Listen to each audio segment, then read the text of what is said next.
Vamos continuar aqui nosso estudo do Ludwig von Mises, o livro A Mentalidade Anticapitalista. A gente vai ler mais um trecho desse ensaio e eu queria propor para vocês depois, neste mesmo vídeo, a história de João e o carrinho de espeto de churrasquinho. Espeto de churrasquinho. E o que o von Mises tem a ver com o carrinho de espeto de churrasquinho do João. Então vamos lá. Para quem não lembra, a gente começou no estudo passado a falar da mentalidade anticapitalista, o ensaio do von Mises.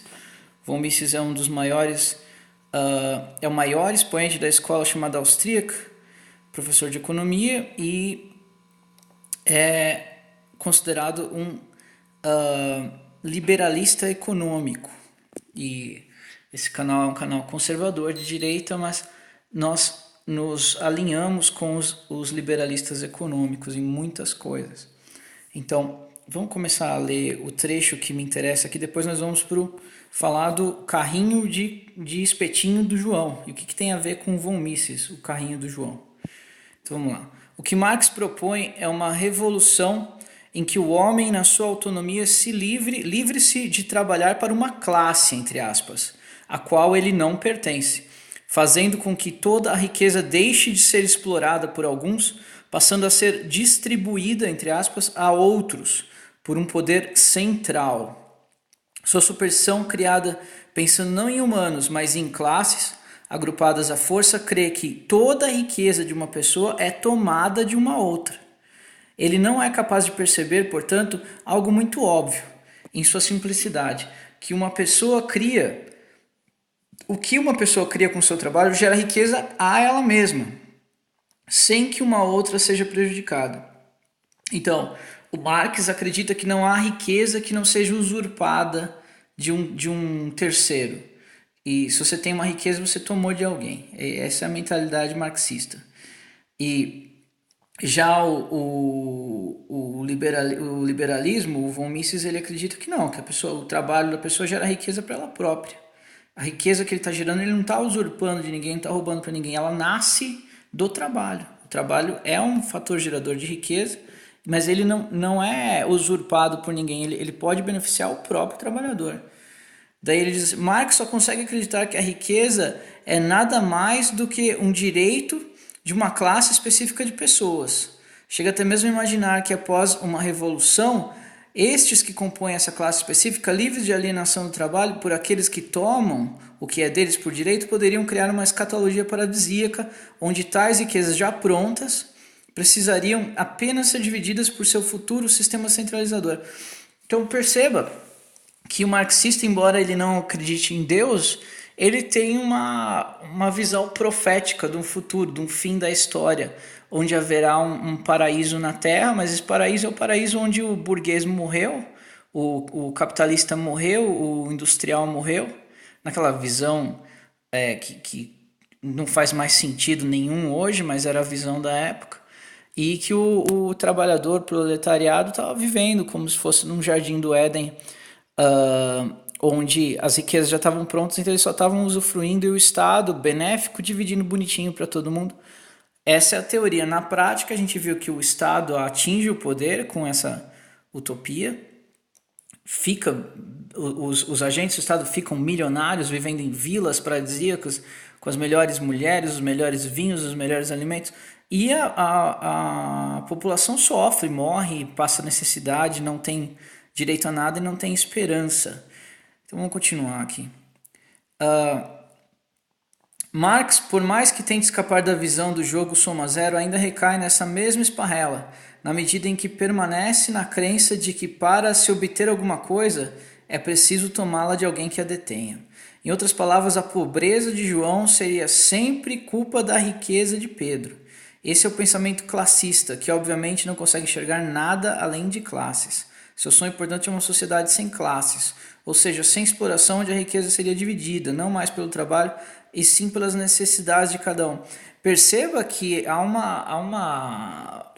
uma cláusula em letra miúda nisso, que a sociedade não tem classes, mas tem um Estado centralizado que está dividindo essa riqueza. Os Estados não são robôs, são agentes estatais, e óbvio que esses agentes são a elite. Essa sociedade utópica de Marx tem uma elite cultural produzindo algum tipo de literatura, de livros, alguma coisa para educar as crianças, por exemplo.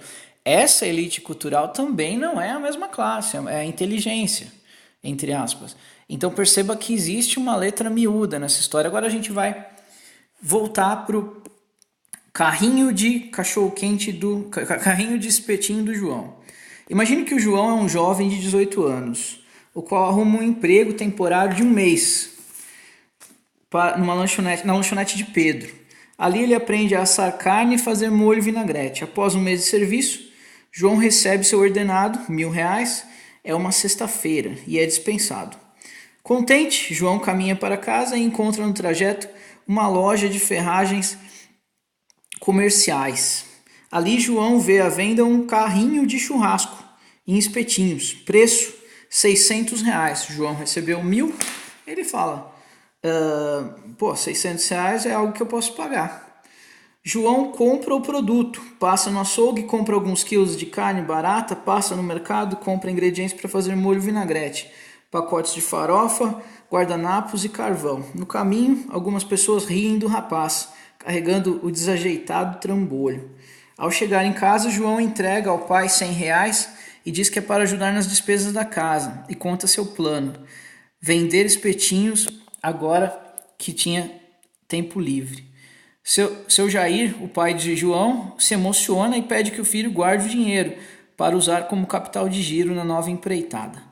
Ajuda então o moleque a cortar a carne, temperar e fazer um molho de vinagrete. Usam ainda meio quilo da carne comprada para comemorar o novo comércio de João.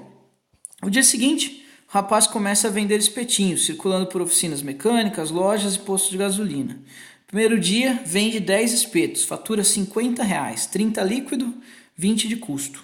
Vão passando os dias, a freguesia aumenta, 30, 40, 50 espetos por dia. Após 6 meses, a média de faturamento mensal atinge os R$5.000 mensais. João decide expandir, compra mais 2 carrinhos, contrata 2 amigos, a coisa prospera. Depois de 2 anos, João compra um food truck. Depois mais um e, já deu para perceber, né? O que acontece? O marxismo diz que o patrão malvadão ele é dono dos meios de produção e o operário, o chão de fábrica é explorado. Nessa nossa historinha aí do João, que trabalhou um mês e ganhou R$1.000 na lanchonete do Pedro, ele comprou o carrinho de espeto, ou seja, ele se tornou dono de um meio de produção com R$600. Começou a ganhar dinheiro no dia seguinte. Começou a prosperar o negócio, aquele cheiro delicioso de espetinho. Quem que resiste? A carne para o espetinho pode ser a mais barata que tem, fica uma delícia. Passou o tempo, foi prosperando, contratou mais 2 moleques amigos dele que estavam desempregados, não estavam ganhando um puto. Pagou um dinheirinho bom porque estava faturando legal e o negócio foi prosperando. Sabe Deus onde foi parar isso. Por quê? Porque no capitalismo, quando você se esforça, não há limite. Não há limite. Não existe classe social, não existe casta, não existe nós contra eles, não existe negros contra brancos, homossexuais contra héteros. Não existe nada disso no capitalismo. Se você se esforçar, se você achar o nicho, se você achar a oportunidade, R$1.000 é o que basta. Ah, mas onde eu vou arrumar R$1.000? Ele trabalhou assando carne. Poderia ter trabalhado de servente de pedreiro, podia ter ganhado R$500, demorar dois meses. É só um exemplo, é só para mostrar a estupidez da mentalidade anticapitalista. A gente se vê no próximo episódio.